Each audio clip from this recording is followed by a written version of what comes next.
Welcome to Real People, Real Talk. Thank you for coming on, Danielle. Thanks for having me. Obviously, I met you in recovery. I know a little bit about your story, why you're obviously in recovery. Yeah.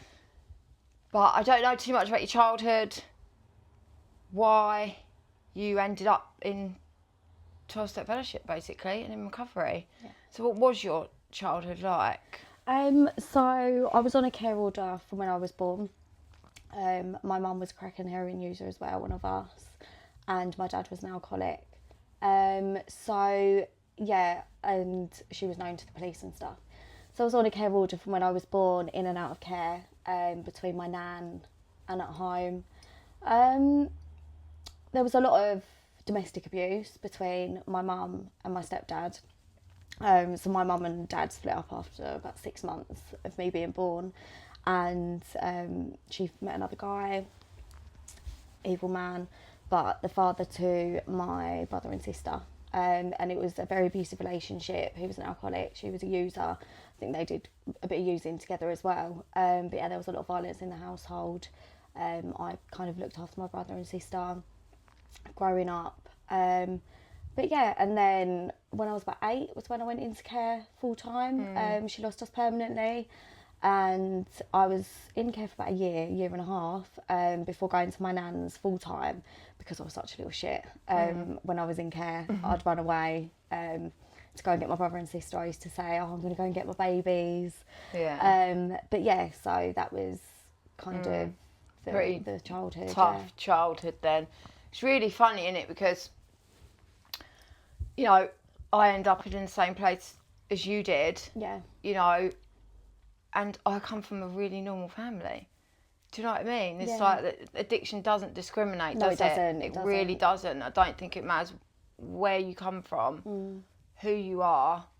I believe I was born this way. 100%. Yeah, I think, you know, if you're an addict, you're born that way. That's just like my opinion. Obviously, you've got the same opinion. I know not everyone has that opinion. A lot of people think it comes from trauma, but I never suffered trauma as a child. You know, obviously you've been through a traumatic childhood, but I didn't. So there's no answers to that. Do you know what I mean? No, 100%. And I think as well, because you say about your brothers and sisters, it's the same for me. All three of us had a traumatic childhood, but I'm the only one that's an addict. So, you know, so it works both ways. Yeah, exactly. Yeah. And I also had the best of both worlds. So the first part of my childhood was very traumatic. My mum took her own life when I was 11, because she couldn't handle losing us and the addiction. I think obviously a lot of stuff I probably don't know as well.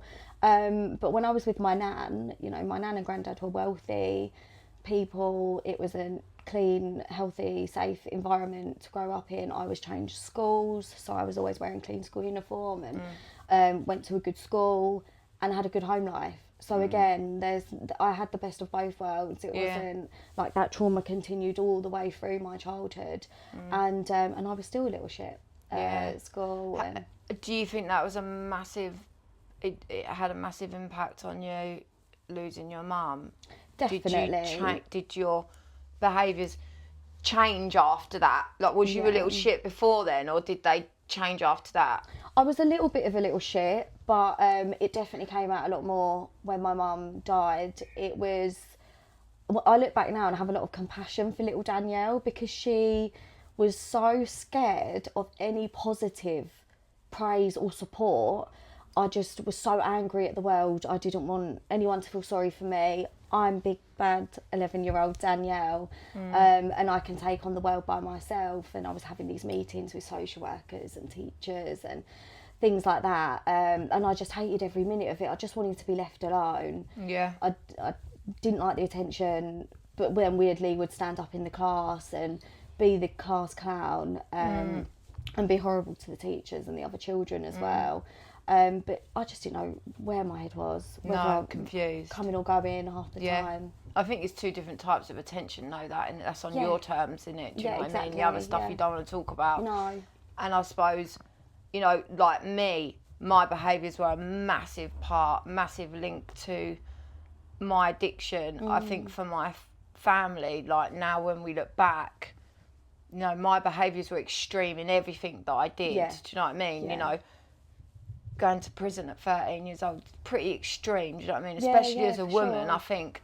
But I think that just all comes from we're confused. We don't know what's going on. We don't know ourselves, do we? No. I haven't known myself my whole life. No. From being a child, because outside of school as well, I'd be part of volunteering and working with kids with disabilities and things like that, and I love doing things like that. But then when it came to school and home life, I would test my nan to no end and test the teachers, but it was almost like I was testing boundaries. How much do these people really care? How much are they going to do? When you learn more as you grow old, you realise what kids are like. Yeah. And I look back and I think that's exactly what I was doing, testing boundaries left, right and centre, because I guess it does go back to that childhood thing of not having stability and not knowing what's going on, you know, whether you're coming or going and where you're going to end up next. But Yeah.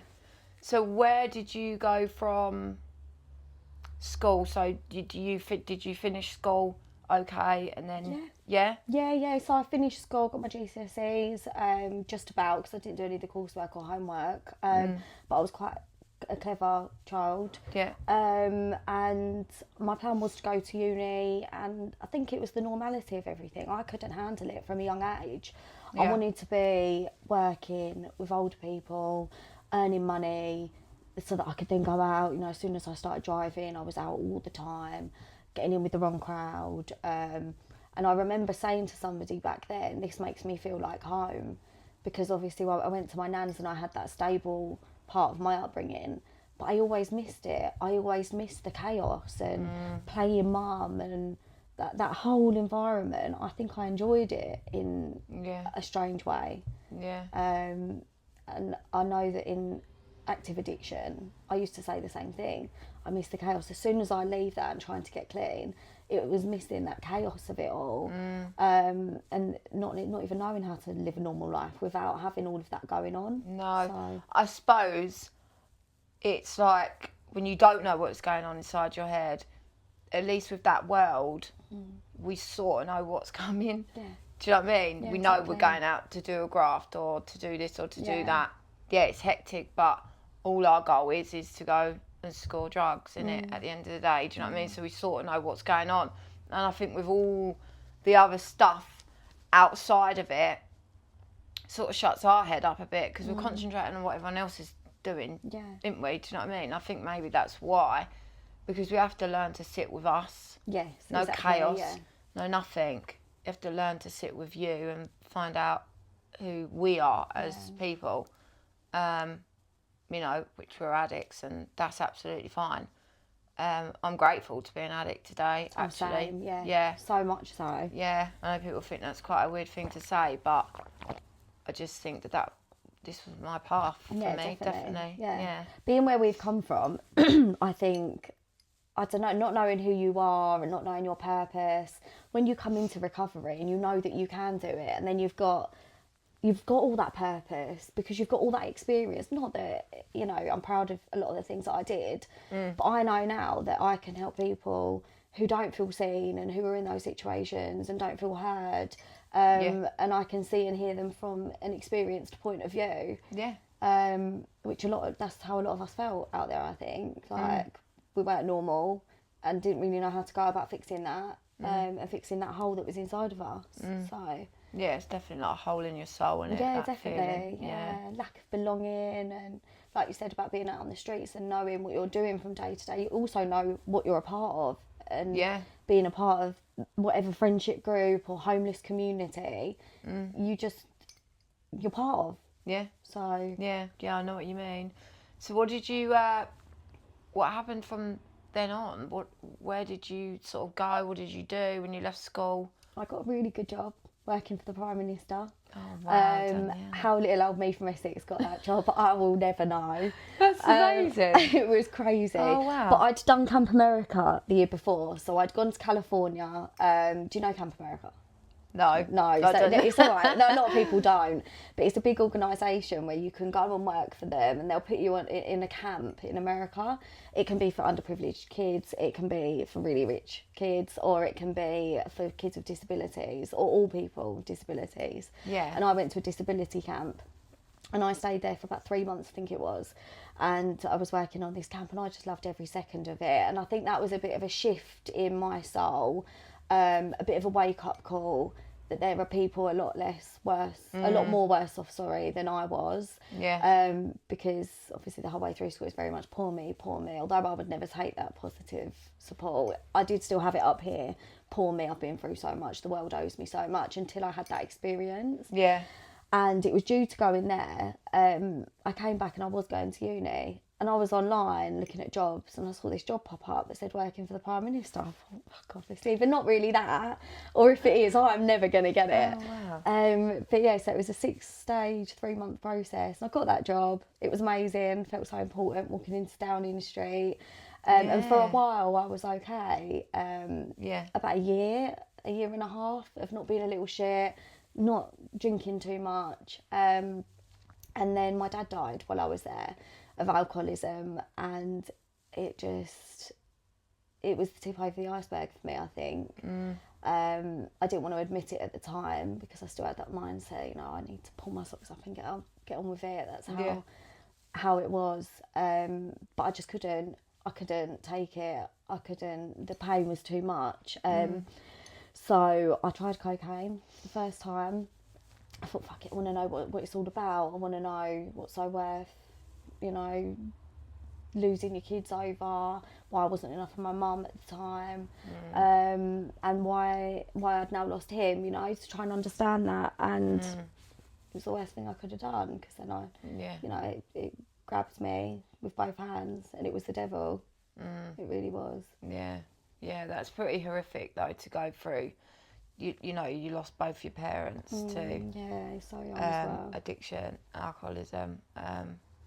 Yeah, it's pretty sad. It's tough at a young age as well. How old was you? 19 or 20. Yeah. I think I was about 20 when my dad died. Yeah. So you started taking cocaine. Yeah.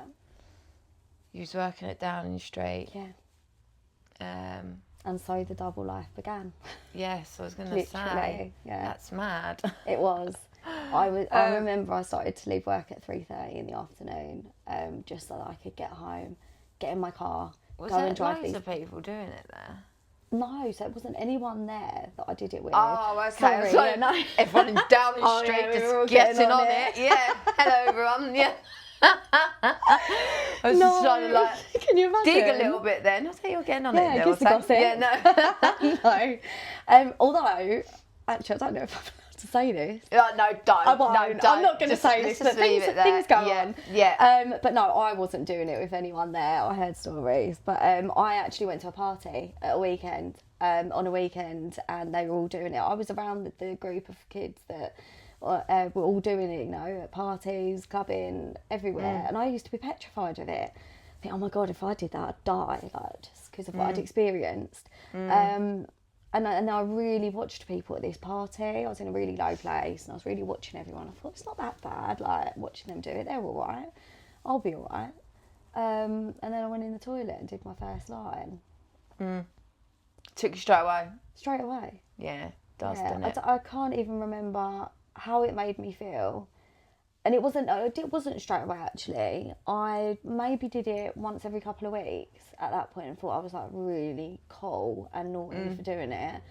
And a few months went by and I left my job at the Cabinet Office, Downing Street, and that was it. It was then I got a really good job selling new builds that was really well paid, and it was more money than I'd ever been capable of managing, and was totally incapable of managing it at that point in my life especially. And that was where things got really bad. I was picking it up one day off somebody, met a group of people, and that was a group of people that I started doing it every day with. I was doing it every night after work, and that was quick. Yeah, that was quick. But I suppose you had the money though, didn't you? Yeah, you had the and money. the consequences were minimal at the time. Yeah, well, yeah, you're working, you're earning your money, and you're going to school, aren't you? So, but I'm not an addict because I'm going to work and I'm living it. Yeah, I look well. Delusional I'm thinking. Showering, so I'm not an addict. You know, nothing wrong with me. This is what everyone does, right? Yeah. Well, yeah, I suppose, and as well, if you've come from, you know, where you've come from with your mum and your dad, and you know, to a certain degree, you don't really know sort of any different. No. Do you know what I mean? That is normal. And it really was. Like, I thought my nan and granddad were like super good people, and it was normal to be getting on it because everyone else seemed to do it. Out clubbing and stuff. So that's what's normal. And to be sober and to live a normal life wasn't normal to me at the time. No. So what happened from then on? How long was you doing cocaine? Sort of what happened next? So it was about 5 years Yeah. of using coke quite ruthlessly, and it was relationships. I was in one relationship to another, and I was in 3 long-term relationships who used like I used, and yeah, it just got progressively worse. They were quite abusive relationships as well. The last 2 were very physically abusive, and I just was using to live and living to use at the time. I was losing jobs, but I would very quickly get into another one. But I never really lasted longer than like 6 months. No. 8 months in one job. My life was unmanageable, but I just didn't. About to say the consequences were starting to come in for you at that point then, They were, but I still didn't. I still was taking that as normality. Yeah. I wasn't thinking there's something really wrong here. You need to get help. A coke to me was not like, you're not an addict if you're on coke. If you're sniffing it. I think it's so socially acceptable, isn't it? That's the problem with cocaine. It's like everyone does it. Yeah. You know, a crack and heroin addict. You know that's bad to people, but there's so many people that like for that reason because it's just normal. End up in really dark places. Do you know what I mean? Yeah, and I did in those 5 years. Yeah, definitely. So, how old was you at this point then? So if you was like in your early 20s? About 25. 25. Yeah. What happened after that? So you've been in domestic violent relationships. And I think as well, that comes hand in hand a lot of the time, don't it? It does. Because I've had the same experience. I mean, I had a different road to what you did. I was a little bit younger, but I was 11 when I started. And then 19 when you'd got the job at the cabinet shop, I was already banging up snow was in my groin. Do you know what I mean? Exactly. So we had a different progression, and as well completely different upbringing. But we ended up in exactly the same place. Yeah. So yeah, what happened from then on? The last I just want to say that actually none of the people that I was with were bad people. Yeah. At all. I speak to them now and they've got beautiful hearts, you know. It is the drugs, and like you said, it does come hand in hand. Oh, 100%. Yeah, I agree that I've got loads of people out there that are not bad people. No. They're just like us. Yeah. Do you know what I mean? Like they're lost. Yeah. And you get bad people everywhere. Whether you're an addict, whether you're not an addict. Yeah, absolutely. I think if you're an addict and you're a bad person, it might heighten that. Do you know what I mean? Yeah. But you get bad people everywhere. Yeah, but yeah, sorry, go on, yeah. No, 100%. I just think it's important to say, because I'm saying it was a domestic abuse relationship. It was. Yeah. But with that, removing the drugs and alcohol from that relationship, it would never have been as bad as it was. You know? Anyway, that last person that I was in a relationship with, I found out a few months into that they were a crack user.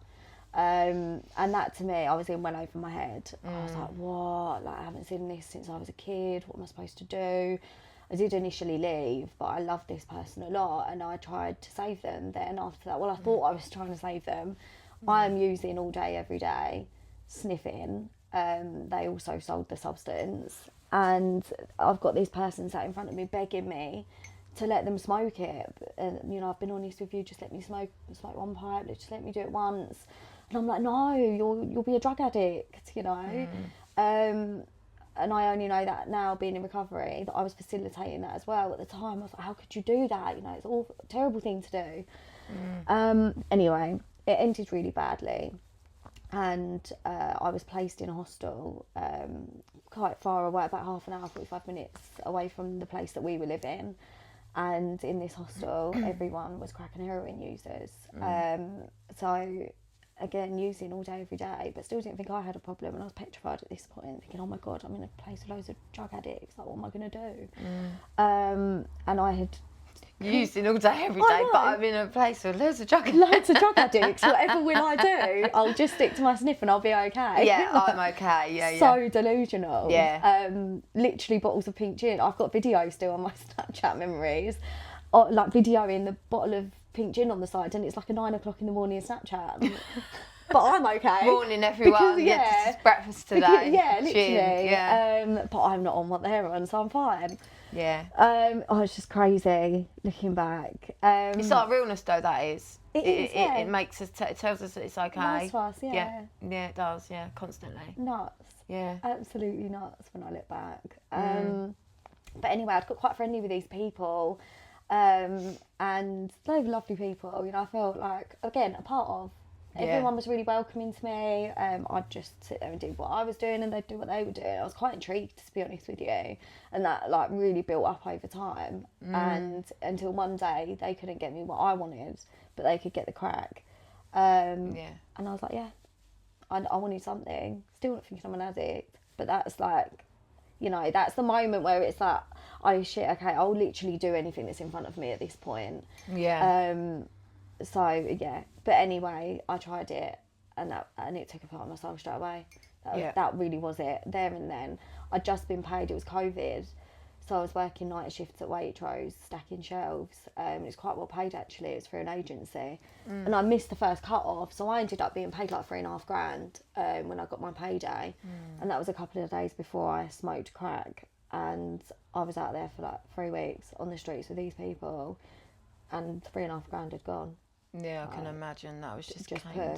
And then before I knew it, shoplifting to fund my habit, trying heroin as well, started smoking heroin because I couldn't handle the high and the paranoia.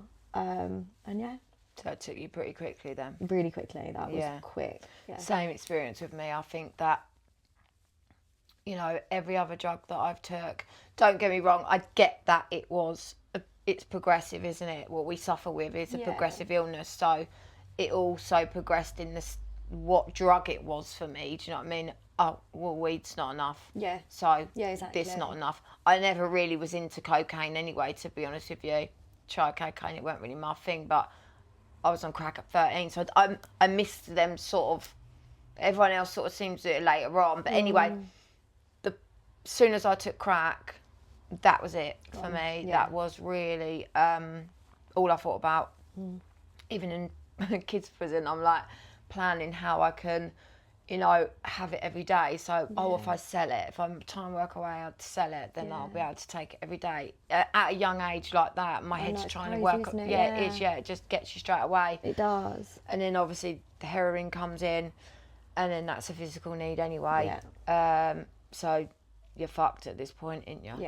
Yeah. So what? And I didn't even know anything about habit or physical addiction to heroin. I'm smoking it, and I smoked it for quite a long time. I think I don't know if I was earning money quite regularly enough to not have the effects of it until I was homeless.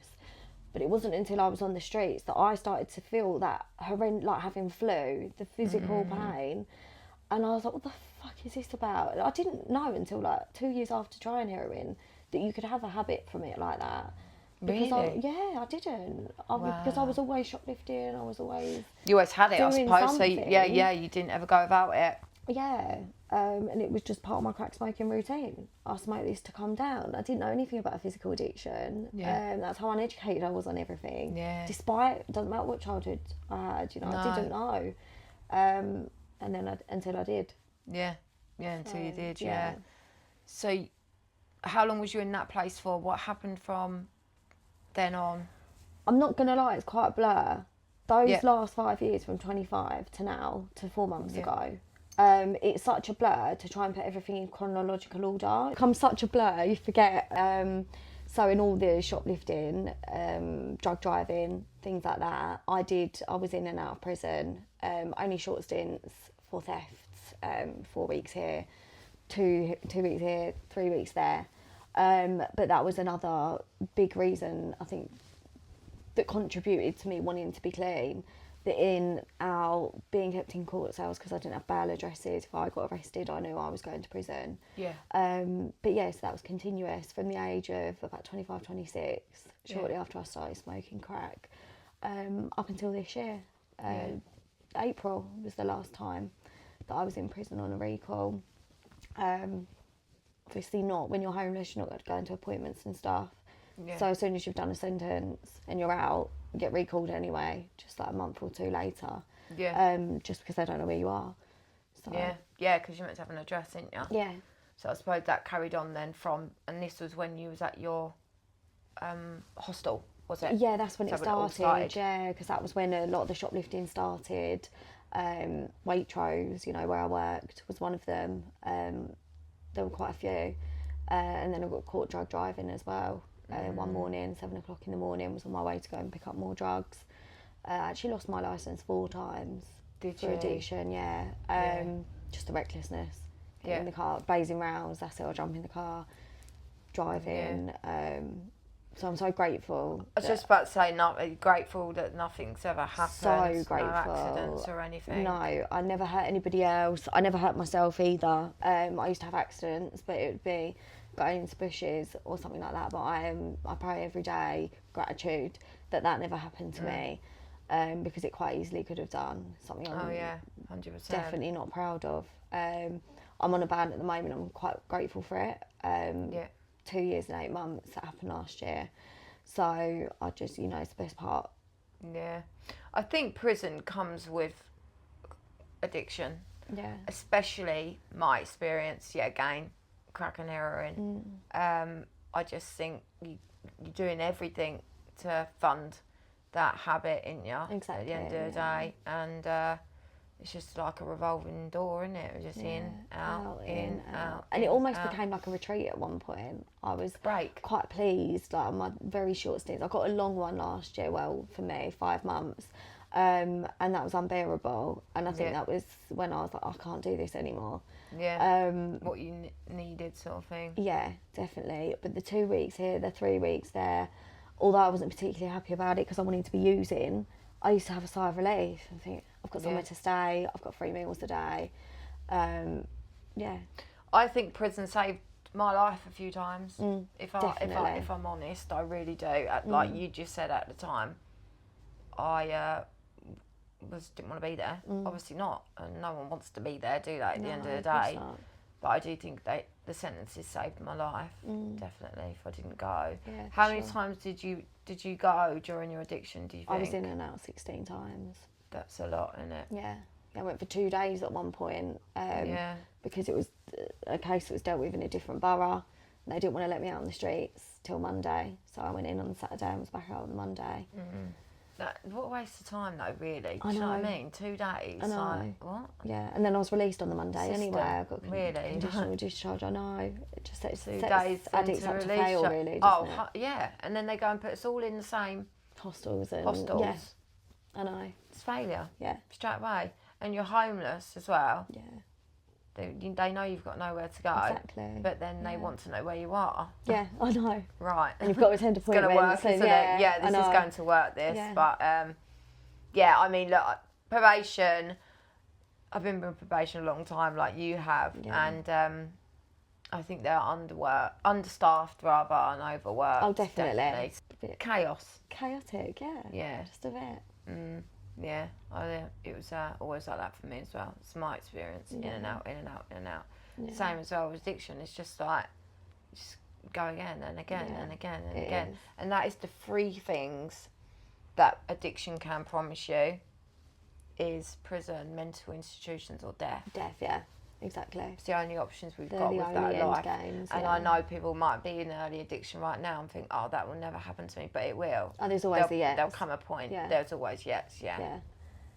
I would get temporary accommodations, relapse, be all right for a few weeks or a couple of months even of using. It was never real long periods of using. Yeah. Because I knew I had my nans as a backup.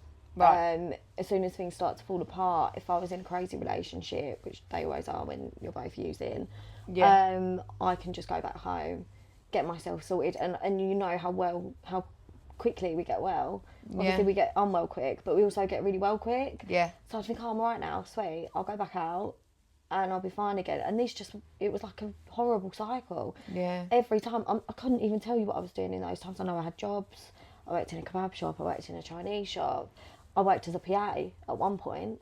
PA? Oh, personal assistant. I've never had a job, so I don't. Yeah, personal assistant. Yeah, go on, babe. In London, I broke my ankle, so that slowed me down for a little while. But then I was introduced to ketamine, and it's a painkiller.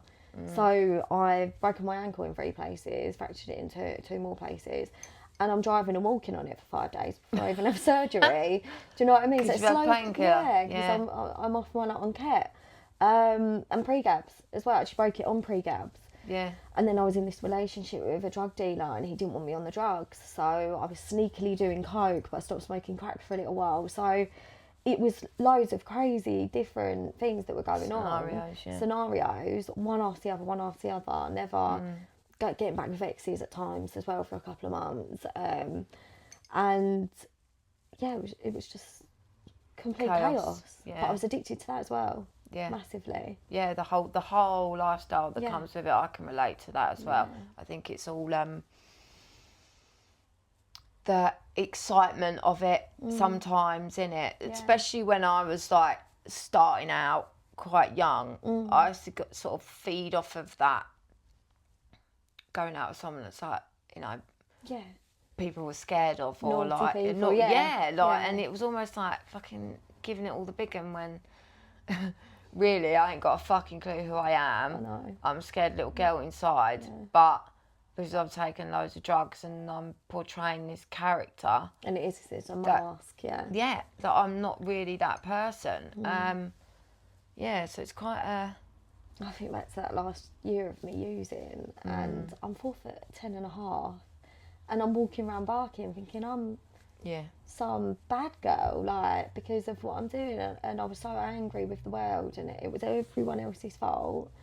I'm so lucky that nothing really bad ended up happening to me, because it has done. I've told you about people that I've lost since I've come into recovery. Horrendous things have happened to them, and I just thought I was invincible, totally invincible. Yeah, bad things do happen on the street, really bad, definitely. I've had a few bad experiences, but anyway, not but anyway, so people know, you know, it's horrific what goes on out there, isn't it? It is, you know, domestic violence, but I can't say the word, but SA goes on a lot, don't it? Yeah. It does. Yeah. In that game. Yeah, especially the positions that we were putting ourselves in. Yeah. I did experience that, but I mean, that friend of mine who got murdered a few weeks ago, you just think, like, you really do think you're invincible at one point just because you're doing these things and you're around these people. But it's a really deep, dark world out there, isn't it? It's scary. It really is. Takes you to a different place. It does. So you was in and out of temporary accommodations. Yeah. Using crack and heroin. Yeah. Back to my nan's, just back to another job. Chaos. Yeah. So what was your, like, sort of the turning point for you, or turning points? What would you say that, you know, because you said you sort of liked the chaos and all that, but when did everything stop becoming, because I know it's painful, right, being on the streets and being a crack and heroin addict, but for the last 10 years of my using, I didn't want to use. Oh, yeah, no. But I still did it. So, you know, it wasn't really until the last, I don't know, let me think. Sorry, I can't work it out. That's all right. 13, 14, 15, 16, 17, 18, 19, 20, 21, 22. Right, so well, that's still 8 years. But actually, it was when I had a flat in 2020 anyway. So the last 5 years was like real horrific pain, psychosis, and I'm still doing it to be paying loads of money to be in pain. Yeah. When was it that the wheels started turning for you? When did things start to become too much, and what was going on around that time? I do think, going back to when I was doing the coke, just sniffing coke, I was completely powerless and I'm manageable, and tried to get clean from all the way back then. It's just that when my using took me, I ended up picking up other things. But people talk about the partying and that they had fun on drugs. And in fact, my best friend that I was using with at the time, she was like, I take drugs from a point of pleasure. I didn't. Any time I was taking drugs, to me that just meant pain. Drugs meant pain. Yeah. When I was taking them, I didn't enjoy it. I actually hated it, but it just numbed how I felt. It's a form of self-harm, really, isn't it? Yeah, 100%. I never thought, oh yeah, this is great, I'm having loads of fun. Never. No. I was always scared, always consumed with fear. Especially from the moment I first smoked crack, and I knew how my life had been with me on just sniffing it. So now that I was smoking it, I knew exactly where life was going to go. Not how quickly though. So I think the turning point for me was when my nan shut the door on me and said, I can't take you home anymore. Which I'm eternally grateful for her doing, because without that safety net, out there on the streets of East London on your own, doing things you never thought you would be doing to try and fund a drug habit, that was where my mindset started changing. I wanted so badly to be clean. I've tried rehab 2 years ago, ended up relapsing, and relationships were always my weakness. Get into a relationship, chase that chaos again. I wasn't dealing with what I needed to deal with. But yeah, I think it was when she shut the door on you. Yeah, I think that's a massive part. When you've got a safety net, my experience was the same. You know, when I could go back to my mum's and have something to eat, change clothes, nice warm bed. Yeah. It's slightly different to nowhere to go. So from then on, when your nan shut the door on you, what happened? So I was sleeping in bushes, waking up in piles of dog shit, on the streets of East London, just walking around aimlessly, just existing. I looked so horrendous as well that I got banned from all the shops in the end. Every shop in Barking knew me. I couldn't go anywhere. So I wasn't able to make money that way anymore. So I went and did sex work for money.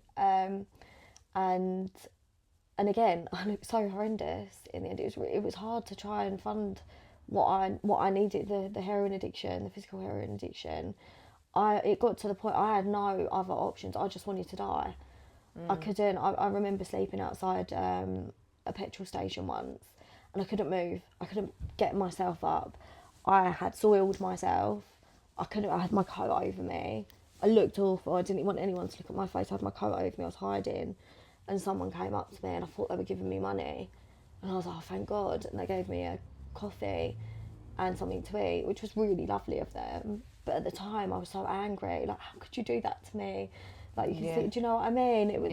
It was just pain. Like, I did not want to be alive anymore at all. You've gone from a little girl to having a job, you know, down in the street, to ending up sleeping in bushes, homeless, literally. being a crack and heroin addict. And that's how quickly it can take you. Yeah, it does. Do you know what I mean? Because I think, you know, how old was you again when you first started when you took a drug?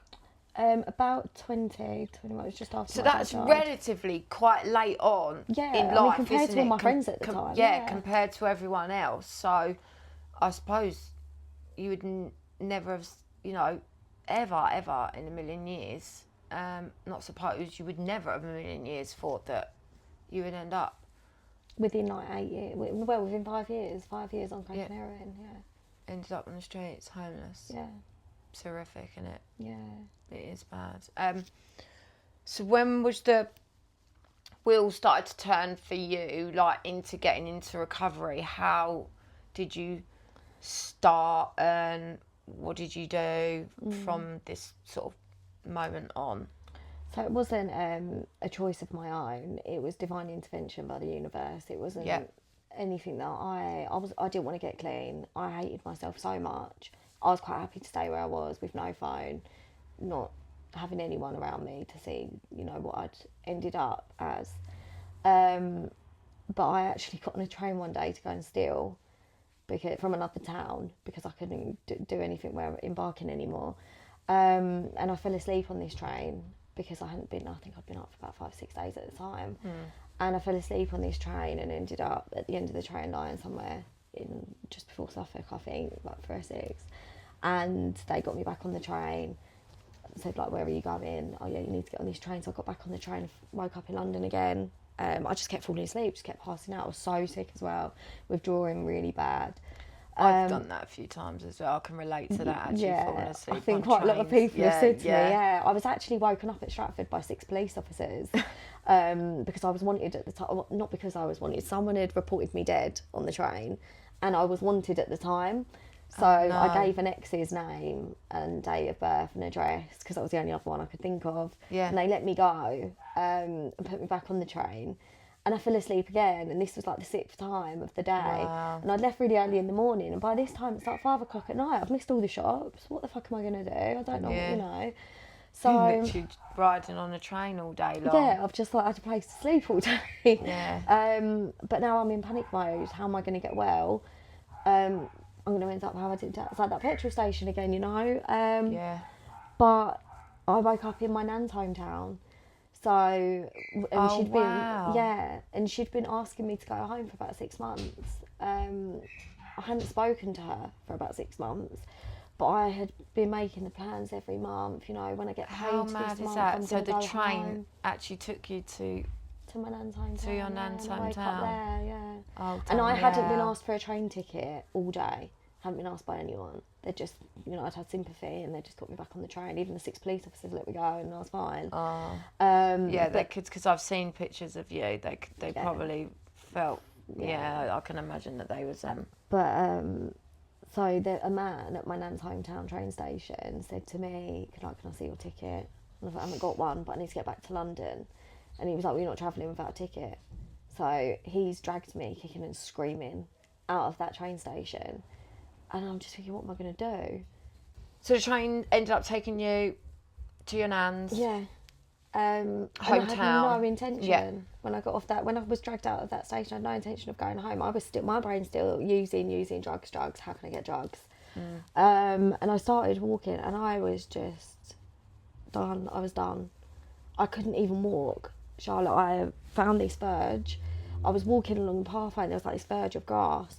And I looked at it, and my plan was to walk to the town station because there's no ticket barriers. And I thought, I'll get back on, I'll go back to London, and I'll sort myself out. And I wouldn't have even got there. It's a couple of miles away, and my plan was to walk it. I wouldn't have even got there. I just went up on this verge, and I fell straight to sleep again. Woke up a few hours later, started trying to walk again. It was going by, and I think, I need to get to the station before the station closes, and there's no more trains to London. And I got to a pizza shop, told them I was homeless, can I have something to eat please? And they gave me a little pizza. And I went and hid behind this bin and I fell asleep again after eating this pizza. And when I woke up, it was like 11 o'clock at night. And something in the world just was not going to let me go and use Not again. letting you leave, yeah. It was done. It was already written in the stars. And I ended up in this pub garden. They saw me on the CCTV, came out and said, you can't be here. What are you doing? I was like, I just need to sleep here till the morning. And they were like, no, absolutely not. And I didn't want to just go and where sleep. was you? Just in a pub garden? Yeah. Oh. But again, why would they be looking at their CCTV at that time of night? Do you know what I mean? They just happened to see me. Like everything happened exactly as it was meant to. And I asked them to call my nan, and she was in France visiting my uncle. But I knew my auntie would be at home. So my plan now is to walk home, which is like another 3-4 miles away. But I saw this man getting into his car, and he see me and he said, are you all right? Do you want to go somewhere? Like, do you need to get somewhere? Now, the way that I looked, you wouldn't be offering me somewhere, like a lift in your car. But he did, and he drove me home. And I knocked on the door, knew my auntie would be there looking after the dogs. And she came and opened the door to me and just grabbed hold of me and hugged me so tight. Oh, and then the journey of recovery started. I was like, this is it, isn't it? It's now or never. Yeah. So, what happened from then on? I mean, that is beautiful, though, isn't it? I love it. Yeah. Like this is why I love our stories, because it's like, and it's took you to your nan's hometown. Yeah. Yeah, that's beautiful. It's just such a beautiful thing. I'm so grateful for it. Yeah. So grateful for that man that dragged me out of the station kicking and screaming. Yeah. You know what I mean? Because if he hadn't, I'd been on the train back to London. Yeah, everything happens for a reason. 100%. Yeah, definitely. I believe in that. But and then my nan came back the next day from France, and it was like she'd had a spiritual awakening. She was so supportive and so understanding. She was like, I just want you to get better. Whatever you need, I'm here for you. And I just knew in my heart I was going to be okay. I was cracking out the heroin for about 8 days. The drug services wouldn't help me. I called them on day 3 and I was like, I can't do this.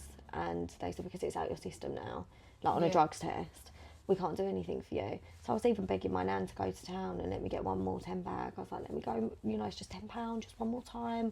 Then they'll give me methadone, they'll give me a script and I'll be all right. She was like, no way, you're mad, obviously. So I didn't. I rolled around on that sofa clucking for about 8 days. And on the 8th day, I just felt a bit better. And then a bit more better as time went on and a bit more better. It was just mad.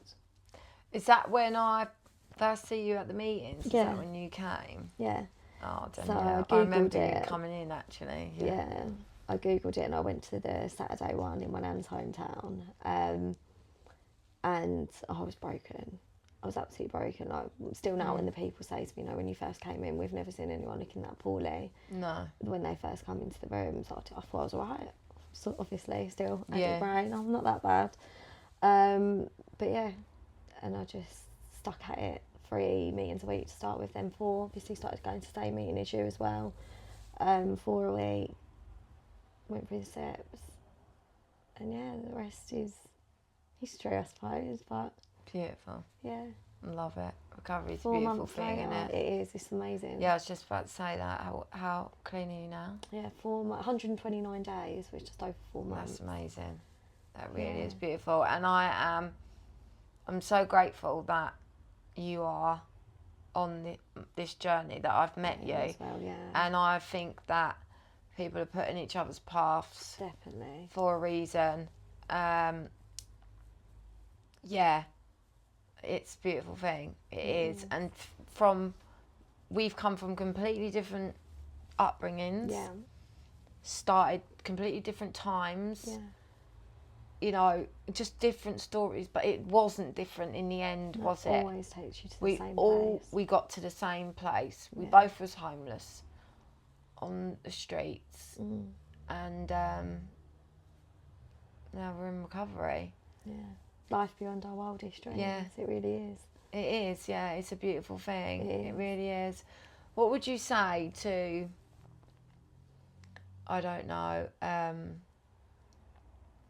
to someone now, that is struggling, that's out there and thinking that, that's it for them.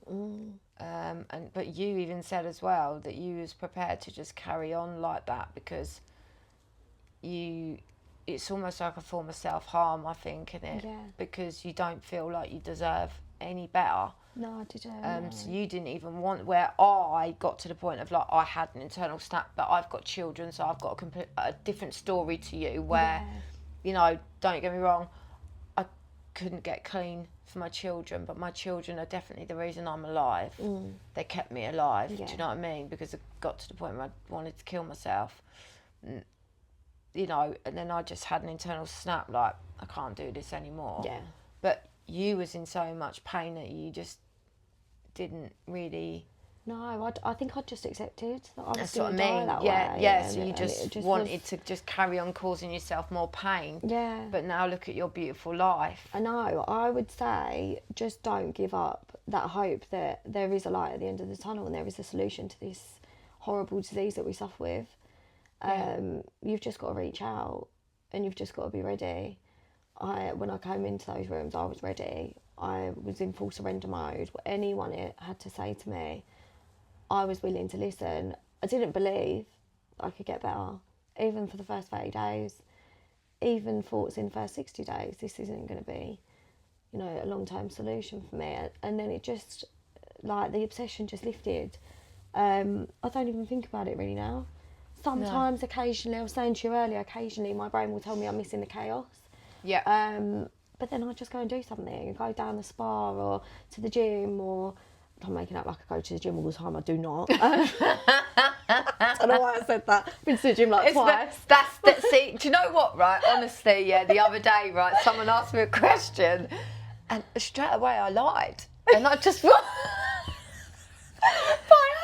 It's the addict. It's because we're addicts and we still have to live with our heads. But my natural reaction, I went, no, I didn't. And then I thought, actually, it did. I went, I don't know why I said that. I'm really sorry. I went, yeah, it did. But yeah, that's the addict. No, it's because I'm really boring and I've got no hobbies, so I just make out like I do. No, so there's like a gym that's got a spa in it, so I go to that spa part of the gym. And I think I've been in the gym twice. Yeah, just well, you can say you've been to the gym. It's not a lie, is it? It's not a lie.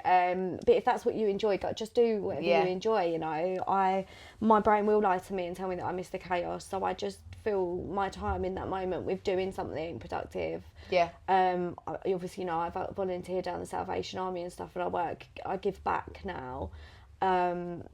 For people that were like me, on a Sunday morning, working with the homeless and stuff, and I love that. It just reminds you all the time, every week. I'm reminded where I've come from. That's beautiful. So when my mind's lying to me and telling me that I miss the chaos, it's like that's where the chaos ends. Yeah. That's where you end up. If you want the chaos, that's how you end up. Yeah. And it's really sad, and I just pray for all those people that they all find recovery. Because we're so lucky. But yeah, we are. Yeah, just don't give up. We do recover. We do. We do, We actually do. That is I didn't beautiful. believe it, but it is, it does work. Amazing. Yeah. Well, thank you. Thank you. On, Danielle. Thank you. Beautiful, powerful story. It can be done, can't it? It can. It can. 100%. Yeah. I remember looking at you when I came in and I was like, she can do it. I can do it. So we can. it's that beacon of you, hope, isn't it? So, but yeah, thank you.